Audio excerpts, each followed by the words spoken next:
If the HCF of 2520 and 6600 equals to 40 and LCM of 2520 and 6600 equals to 252k, then the value of k is. അത് real numbers എന്ന ചാപ്റ്ററിൽ നിന്നുള്ളൊരു question ആണ്. ഇതിനായിട്ട് use ചെയ്യുന്ന formula HCF into LCM equals to product of two numbers.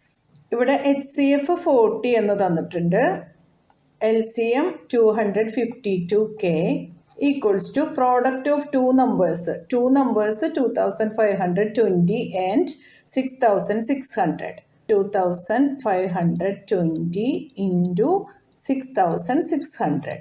കെയുടെ value ആണ് കണ്ടുപിടിക്കേണ്ടത്. അതിനായിട്ട് നമുക്ക് k equals to 2520 into 6600 all divided by 40 into 252.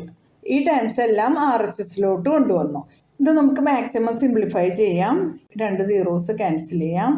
252 cancel. 6ൽ 4 1 ടൈം 2 ബാലൻസ്. 26ൽ 4 6 ടൈംസ് 2 ബാലൻസ്. 20ൽ 4 5 ടൈംസ്. ഈ 0 ഇങ്ങോട്ട് എഴുതാം. 4ൽ 4 1 ടൈം. അപ്പോൾ നമുക്ക് 1650 എന്ന് കിട്ടും. ഇതാണ് നമ്മുടെ ആൻസർ.